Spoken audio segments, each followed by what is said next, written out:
We should very clearly make a distinguishment between nescience and ignorance so that people fully understand the difference between these two concepts. How many people even have heard the term nescience? Very few. This is a word that has practically been sanitized from colloquial English, practically been sanitized from the English language. And there's a reason for that too. There's two contexts to not knowing something. The first context is nescience. Okay? Nescience comes from the Latin. The prefix ne in Latin means not or not present or absent. Okay? And then sciere in Latin means to know. It's where we get the word science from. Okay? So you put them together, and nescience, it actually, those two roots form another word, nesciere. Nesciere in Latin means not to know, to not understand. But there's a connotation to it. It means to not understand because the specific information that you may be having a desire to understand is completely absent. It is not present, and you cannot actually aggregate that information. You can't bring those pieces of grammar together to form the sentence. Okay? It's not present. Okay? So you don't have it at all. It's unattainable. This should be clearly delineated from ignorance. Now, nescience is not someone's fault. The information just isn't there. Okay? You can't be blamed for nescience. There is no blame in nescience. The person who is nescient is not to be blamed for being nescient. The information simply wasn't present so they could take it in and then come to understand it. Ignorance carries blame. This is another thing people want to think in the New Age movement. There's no such thing as. Nobody's to blame. And that goes to that there's no cause for anything that's happening, as you'll hear a lot in the New Age circles. Okay? I very strongly put down these notions, or attempt to.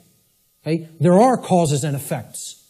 There are people who are responsible for what is happening. There is blame. Blame exists. Okay? There are people who are culpable. We're going to talk about moral culpability later. So ignorance has blame attached to it and responsibility attached to it.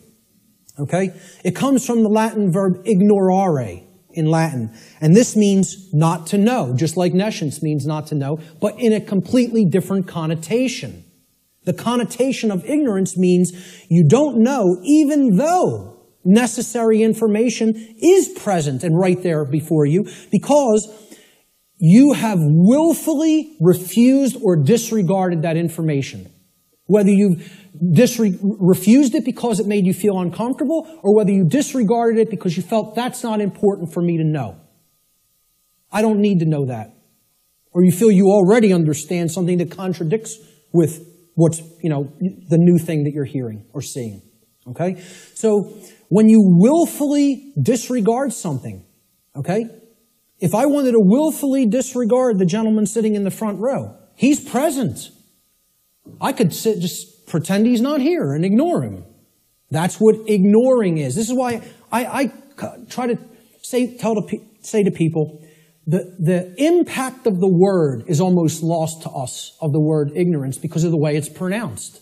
I tell people, start pronouncing it ignorance. Ignorance. Then people will hear the word ignore in it.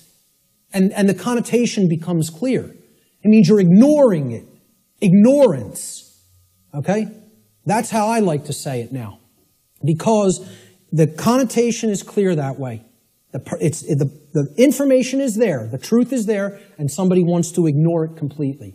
Now, that is inexcusable. And there is blame that is attached with that.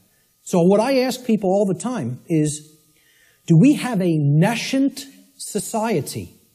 Or do we have an ignorant one? Do we have an ignorant one? Is our society ensconced in nescience, or is it ensconced in ignorance? I would argue absolutely that we are ensconced in ignorance in society, not nescience. I think we are drowning in information. I think we are drowning in the truth that is all around us, but people are ignoring it, largely. Not everyone. There's many people who are very hungry for it and taking it in as fast as they can, you know? But I think the majority of human beings are in the state of ignorance, even though the truth is present all around us. And that constitutes what Art talked about earlier, this consensus trance, which people in the so-called truth community or truth movement have likened to sleep. They say that they are asleep. I liken it to hypnosis. If you look at the origins of the word hypnosis, right, it means suppressed knowledge. It comes from Greek. Hypo means under, as in hypodermic, under the skin. And gnosis means knowledge, the suppression of knowledge. Hypo means suppression also, under and suppression. So hypnosis is the suppression of knowledge. And that's the state that these people are in. And it's done by themselves. It's not, see, we have to stop looking at this as a victim relationship. This is a willful choice. In a time of overwhelming information available at people's fingertips, the truth being ignored is not an option.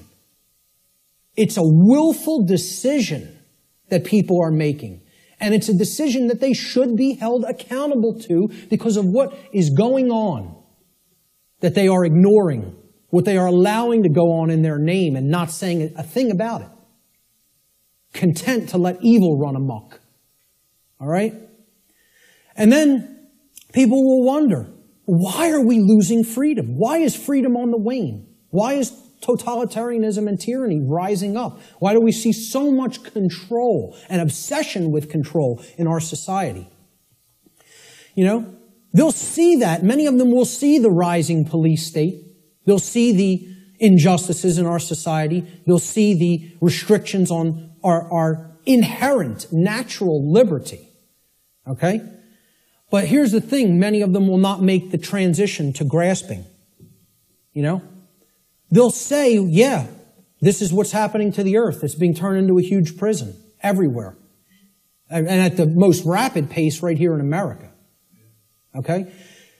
And they'll see this lock going onto the cage. But the question that they never get to, they don't even get to the question, let alone the answer, is why. They'll talk about the symptoms. They'll describe the prison. They'll describe every corner of the cage accurately in many cases. They can tell you exactly how it's working. They can tell you all the different aspects of the control system. But they can't tell you why it's actually going into place. Why is that happening? Well, that's what this presentation answers. Why are we losing freedom? And it gets to the actual heart of that answer.